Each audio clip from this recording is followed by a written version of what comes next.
Hello Internet and welcome to Historical Headlines for the 18th of January. Alright, so it's about 12 noon now, and during my editing of today's video, everything crashed, and just like Friday 2 weeks ago, my sound files was unrecoverable. Now there's no way I'm going to be able to have time to do everything again. I have to find my script notes, I have to do everything again, I have to do the silly voices, etc, etc, etc, and I'm never gonna get around to that. But, unlike a couple of weeks ago, I don't think you should be cheated out of hearing me talk, all those 20 of you who actually might want to be interested. So here goes. What we were going to talk about today was the coronation of Wilhelm I of Prussia as German Emperor. This was today in 1871, following the Franco-Germanic War of the previous year, in which Germany had so thoroughly spanked, or rather Prussia had so thoroughly spanked France that they once more threw out an emperor, in this case Napoleon III, and instead became a republic again,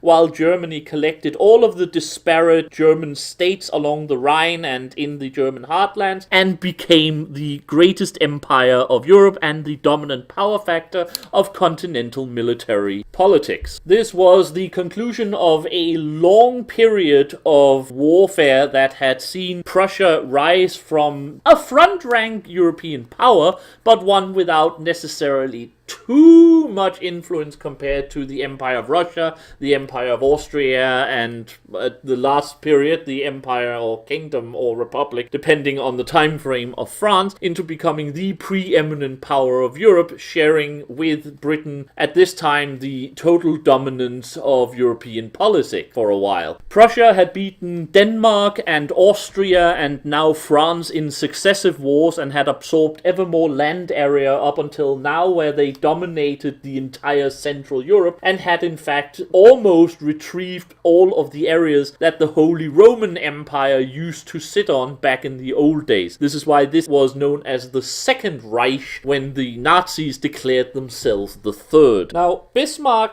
doesn't seem to have planned anything more regarding world domination or anything. He seemingly wanted to unite all the German-speaking people under a single banner, namely his own Kingdom of Prussia, which became the Empire of Germany, and then otherwise actually maintain peace in Europe from a position of strength. So they were like the peacekeepers and big brothers of Europe, kind of like how the United States is today. They weren't gonna overtly rule anyone, but they would be so powerful that everyone basically had to do what they said anyway, at least to a certain level, except, of course, possibly England, who was more or less dominant in the entire world at this point, but who has, as always, not really been able to project their power onto the continent in any meaningful military fashion, since most of their armies would have been dispersed around the world in colonies, and their navy cannot exactly attack in the middle of Bavaria. This was to replace the previous peace, which had been held together since the Congress of Vienna I talked about the other day, by a power balance of Europe where none of the great powers were significantly more powerful than the others. However, while that had obviously now no longer been relevant since Germany had become the most powerful, of course we all know today that Bismarck's grand scheme of a peaceful future Europe did not exactly come to fruition either, primarily because as his generation left were phased out or just died, the next generation under Emperor Wilhelm's grandson Wilhelm II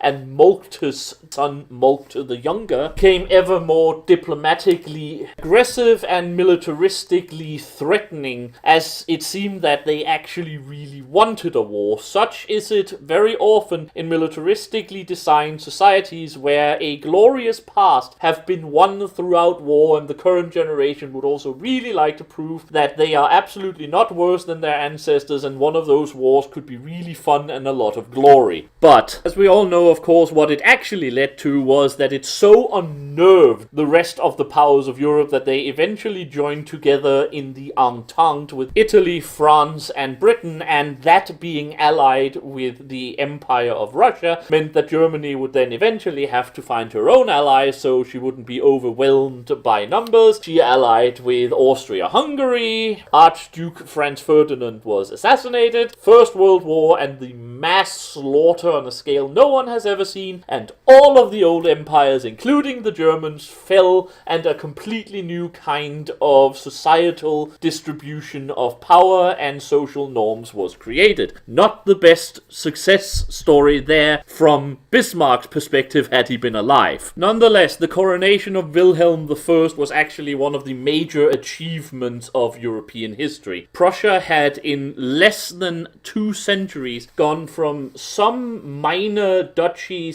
/ early kingdom / subordinate to the Holy Roman Empire to the single most prominent power in Europe, and had done it through its own moxie, its own professionalism in military matters, and just its own skill and ability, and it had done so in the teeth of some of the most powerful forces arrayed against any single nation Europe had suffered up until that moment. Despite the terror it ended up with, considering the First World War, the coronation of Wilhelm I and the founding of the German Empire must in fact be considered one of the great crowning glories of political achievement throughout European history. And again, I do really apologize that this could not be the style I have done recently, but me just chattering on unscripted is literally the only thing I had time to do before work today, and I figured it was better to at least give you guys something than just leave you completely hanging. Oh, and happy birthday to my little sister who is turning 36 today. Anyway, I shall be back on Monday, hopefully with a much better video in the usual style. Hopefully my computer is not going to crash when doing everything over the weekend. Until then, I have been the Sage, and I wish you all a very happy day.